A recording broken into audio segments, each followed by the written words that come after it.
Assalamualaikum warahmatullahi wabarakatuh. Perkenalkan, nama saya Salsabila Kesyarian dengan NIM 0603524065. Lucius Anneus Seneca, lebih dikenal sebagai Seneca saja atau Seneca muda, kira-kira hidup pada abad ke-4 sebelum Masehi sampai 65 Masehi. Adalah seorang filsuf stoik, negarawan, dan penulis drama Romawi pada zaman perak sastra Latin.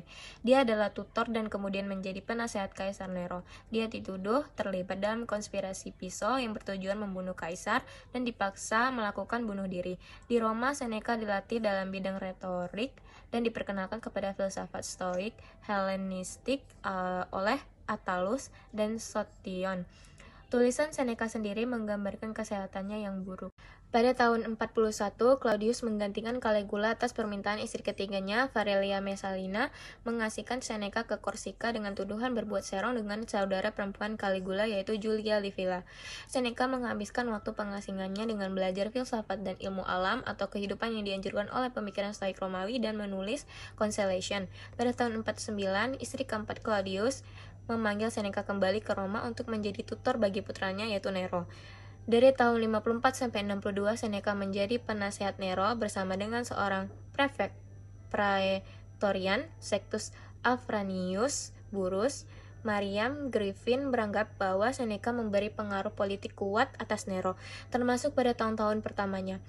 Pada tahun 59, dengan enggan mereka menyetujui pembunuhan atas Agrippina, ibu kandung Nero, dan setelahnya Tacitus mencatat bahwa Seneca secara tidak jujur menulis laporan pembersihan kesalahan bagi Nero kepada Senat Romawi. Dengan kematian Burrus pada tahun 62 dan tuduhan penggelapan uang, Seneca pensiun dan memusatkan waktunya lagi untuk belajar dan menulis buku. Pada tahun 65, Seneca dinyatakan terlibat dalam konspirasi Piso untuk membunuh Nero. Meskipun tampaknya tidak mungkin ia bersekongkol, ia diperintahkan Nero untuk bunuh diri. Ia mengikuti tradisi dengan memotong sejumlah nadinya agar mengalami pendarahan sampai mati, dan istrinya Pompeia Paulina ikut melakukan hal yang sama meskipun tidak sampai mati karena sempat tertolong. Karya-karya Seneca termasuk Sedusin, Risalah Filsafat, 124 surat yang membahas isu moral, 9 drama tragedi, sebuah satire. His authorship helped as Hercules on Oeta has also been questioned. Seneca merupakan satu dari segelintir filsuf Romawi terkenal dari zamannya. Ia tidak hanya muncul dalam karya Dante, tetapi juga dalam karya Chaucer dan dalam jumlah besar dalam karya Petrarch yang meniru gayanya dalam tulisan-tulisannya serta mengutip lebih dari sumber-sumber lain kecuali Virgil. Marcus Aurelius lahir tanggal 26 April 121 sampai 17 Maret 180. Adalah kaisar Romawi yang memerintah dari tahun 161 hingga kematiannya pada 180 Masehi. Sebagai salah satu dari 5 kaisar terbaik, masa pemerintahannya sering dianggap sebagai puncak kedamaian dan stabilitas kekaisaran Romawi.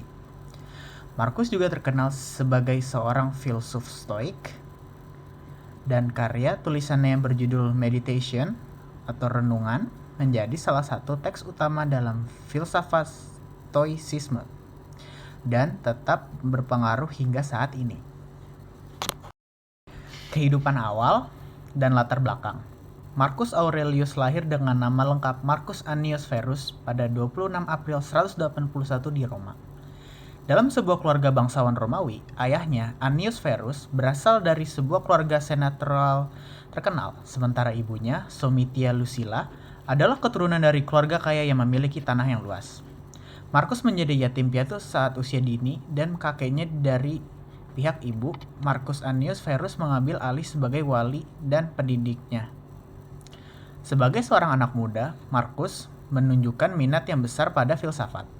Pada usia 12 tahun, ia mulai tertarik pada ajaran stoicisme, sebuah aliran filsafat yang menekankan pengendalian diri, kebajikan, dan hidup sesuai dengan alam. Dia belajar dari berbagai filsuf dan orator terkemuka pada masanya, termasuk Apollonius dari Chalkis dan Junius Rusticus. Jalan menuju kekaisaran. Untuk mengadopsi Marcus Aurelius, dan Lucius Verus sebagai putra-putranya. Dengan demikian, Marcus Aurelius menjadi calon penerus tahta Romawi. Selama masa pemerintahan Antonius Pius 138-161, Marcus menerima pendidikan yang ketat dalam politik dan administrasi. Ia menjabat sebagai konsul pada beberapa kesempatan dan menunjukkan kompetensinya dalam memimpin urusan negara. Hubungan antara Marcus dan Antonius sangat erat, dan Marcus sering disebut sebagai anak angkat yang penuh rasa hormat dan loyalitas. Filsafat dan meditation. Di tengah tantangan militer dan wabah, Marcus Aurelius tetap setia pada minatnya dalam filsafat. Dia sering menulis catatan pribadinya yang kemudian dikumpulkan dan dikenal sebagai Meditationes. Ditulis dalam bahasa Yunani, karya ini berisi refleksi pribadi tentang kehidupan, etika, dan kepemimpinan, serta pemikiran mendalam tentang bagaimana menghadapi penderitaan dan kematian dengan ketenangan. Meditationes dianggap sebagai salah satu karya terbesar dari literatur Stoik. Meskipun pada awalnya ditulis untuk tujuan pribadi, Marcus menekankan pentingnya kebajikan, keadilan, dan kebijaksanaan, dan kebenaran, serta menyarankan agar seorang selalu bertindak sesuai dengan alasan dan tidak berpengaruh oleh emosi yang tidak teratur. Tahun-tahun terakhir dan kematian. Pada tahun 177, Marcus Aurelius mengangkat putranya Commodus sebagai rekan kaisar. Meskipun Marcus memiliki reputasi sebagai penguasa bijaksana dan adil, Commodus dikenal lebih suka hidup mewah dan tidak tertarik pada tanggung jawab pemerintah. Kekhawatiran tentang kemampuan Commodus menjadi semakin nyata ketika Marcus jatuh sakit pada tahun 180. Marcus Aurelius meninggal pada 17 Maret 180 di kota Vindobona, sekarang Wina, Austria. Dia tengah kampanye militer melawan suku-suku barbar. Setelah kematiannya, tubuhnya dibawa kembali ke Roma dan dia diberikan pemakaman kenegaraan serta didewakan oleh Senat Romawi. Kepemimpinannya yang bijaksana dan filsafatnya yang mendalam membuatnya dikenal sebagai salah satu kaisar terbesar Romawi. Plotinus atau Bapa Neoplatonisme, seorang filsuf Helenistik yang hidup pada abad ke-3 Masehi dan umumnya dianggap sebagai pendiri Neoplatonisme. Meskipun lahir dan dibesarkan di Roma, Mesir, pemikirannya memiliki pengaruh yang sangat besar pada filsafat Barat dan Timur. Neoplatonisme, sebagaimana namanya, merupakan interpretasi baru terhadap filsafat Plato yang dipadukan dengan berbagai elemen filsafat lainnya termasuk elemen-elemen Timur. Pemikiran utama Plotinus. Yang pertama ada yang esa atau the one. Inti dari filsafat Plotinus adalah konsep yang esa. Yang esa adalah prinsip tertinggi, tidak terdefinisi, dan transenden. Segala sesuatu berasal dari yang esa melalui proses emanasi. Neotik dan diketik. Di bawah yang esa terdapat dua realitas utama, neotik atau dunia pikiran dan diketik dunia materi. Dunia neotik adalah dunia ide-ide murni dan sempurna, sedangkan dunia diketik adalah dunia fisik yang kita alami, yang merupakan bayangan atau refleksi dari dunia neotik. Jiwa manusia memiliki asal-usul di dunia neotik dan terjebak dalam tubuh materi. Tujuan akhir manusia adalah untuk kembali ke yang esa melalui proses penyucian jiwa. Yang ketiga ada emanasi. Proses penciptaan alam semesta digambarkan sebagai emanasi dari yang esa. Yang esa memancarkan dirinya ke dalam berbagai tingkat eksistensi, mulai dari dunia neotik hingga dunia materi. Neoplatonisme. Plotinus mendirikan aliran Neoplatonisme yang sangat berpengaruh pada filsafat selanjutnya, baik di dunia barat maupun timur. Neoplatonisme menjadi dasar bagi berbagai pemikiran seperti mistisisme Kristen, gnosisme, dan Kabalah. Filsafat Islam. Pemikiran Plotinus juga sangat mempengaruhi filsafat Islam, terutama melalui para filsuf seperti Al-Farabi dan Ibnu Sina. Filsafat Renaissance. Neoplatonisme mengalami kebangkitan kembali pada masa Renaissance dan mempengaruhi para pemikir seperti Marsilio Ficino dan Pico della Mirandola. Zeno dari Citium Cirsa 334 sampai 262 sebelum Masehi adalah filsuf asal Yunani yang mendirikan aliran Stoikisme yang kemudian menjadi salah satu aliran filsafat utama dalam tradisi filsafat Romawi. Meskipun Zeno lahir di Citium di Pulau Siprus, wilayah yang kini merupakan bagian dari Yunani, aliran Stoikisme berkembang pesat di Roma dan sangat mempengaruhi banyak pemikir Romawi terkenal seperti Seneca, Epictetus, dan Marcus Aurelius. Berikut adalah pokok-pokok ajaran Stoikisme yang didirikan oleh Zeno secara singkat. Yang pertama ada logika dan rasionalitas. Zeno berpendapat bahwa rasio atau akal adalah kekuatan utama dalam alam semesta. Semua hal ini di alam semesta mengikuti hukum rasional yang disebut logos. Yang kedua, etika dan kehidupan yang selaras dengan alam.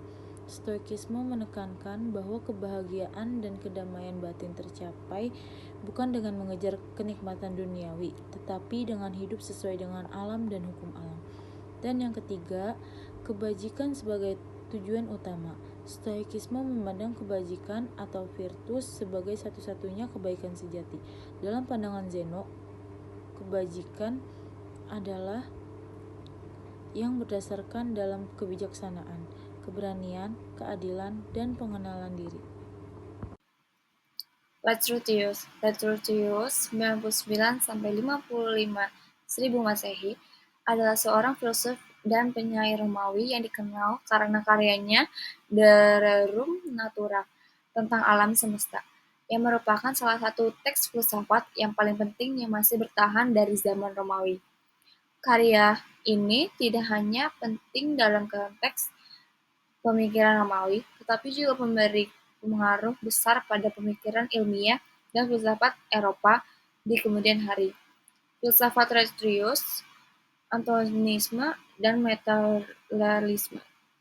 Latrutius adalah penganut aliran Antonisme yang pada dasarnya adalah pandangan bahwa alam semesta terdiri dari atom-atom tak terhingga kecil yang bergerak dalam ruang kosong.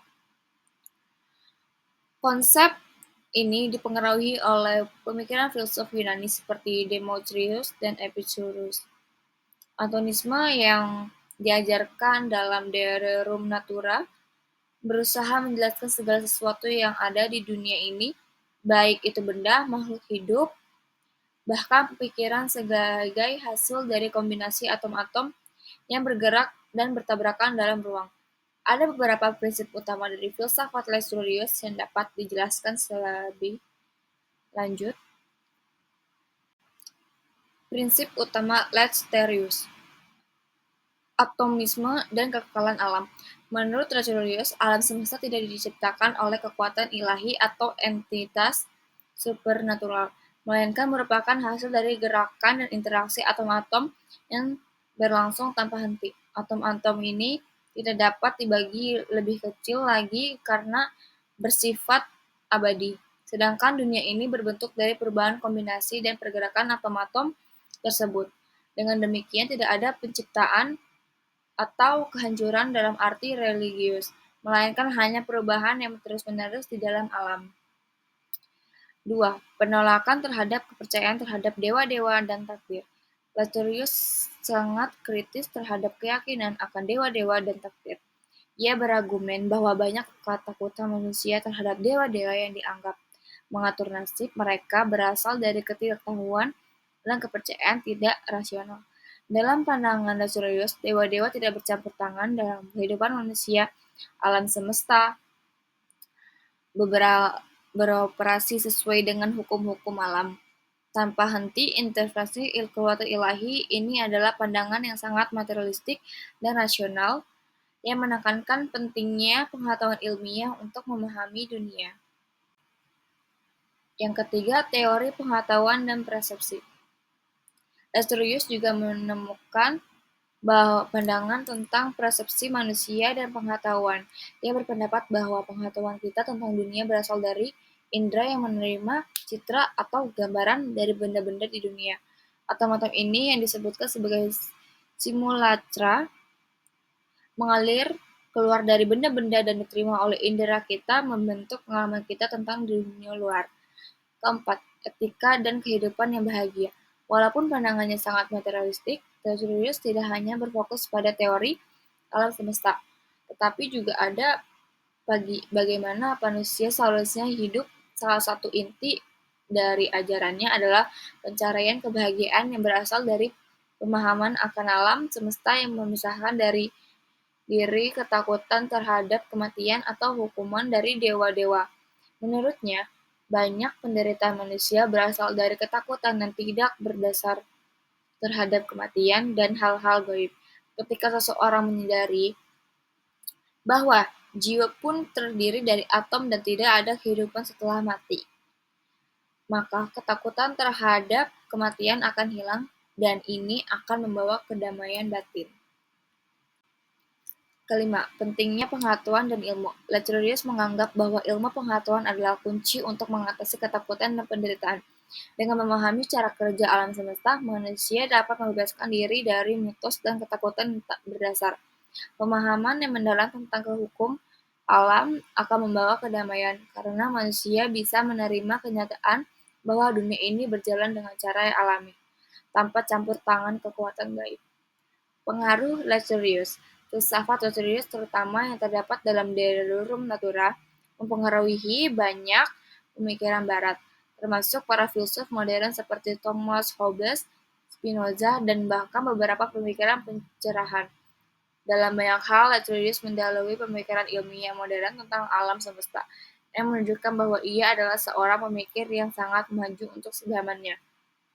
Kesimpulannya, filsafat Lecterius adalah filsafat yang materialistik dan rasional, berfokus pada pemahaman alam semesta sebagai hasil dari pergerakan atom-atom, bukan karena campur tangan dewa atau kekuatan metafisik. Ia mengajarkan bahwa dengan memahami dunia secara ilmiah, manusia dapat mengatasi ketakutan dan penderitaan, serta menjalani kehidupan yang lebih bahagia dan bebas dari mitos atau kepercayaan tak rasional. Cicero atau Marcus Tullius Cicero yang lahir pada 3 Januari 106 sebelum Masehi dan beliau meninggal pada 7 Desember 43 sebelum Masehi adalah seorang filsuf, orator yang dimiliki keterampilan andal dalam retorika, pengacara, penulis, dan negarawan Romawi yang kuno yang umumnya dianggap sebagai ahli pidato Latin dan ahli gaya prosa. Cicero merupakan tokoh besar mazhab filsafat Stoa yang populer pada abad 4 sebelum Masehi dan sampai abad 2 Masehi. Dan ia merupakan salah satu tokoh pada periode akhir yang lebih terkenal dengan sebutan Stoa Romawi. Selain itu, ia dan pemikirannya juga dianggap dekat dengan aliran Platonisme dan Epikureanisme. Pemikirannya banyak dirujuk dalam pemikiran hukum dan tata negara, serta pemikiran filsafat lainnya. Salah satunya adalah David Hume pada abad 18. Karya dan pemikiran Cicero juga dikagumi oleh beberapa bapak gereja Latin yang berpengaruh seperti Santo Agustinus dari Hippo, yang mengatakan bahwa karyanya Hortensius adalah salah satu pendorong beralihnya ia kepada kekristenan, dan Hieronymus yang mengalami kegelisahan karena pendapat penglihatan bahwa ia dituduh sebagai pengikut Cicero dan bukannya pengikut Kristus pada saat penghakiman khusus. Cicero dikenal sebagai negarawan yang berusaha menegakkan prinsip-prinsip republik dalam perang sipil. Kegagalannya disebabkan perang sipil yang menghancurkan Republik Romawi. Tulis-tulisannya meliputi retorika, pidato, risalah filsafat dan politik, dan surat-surat.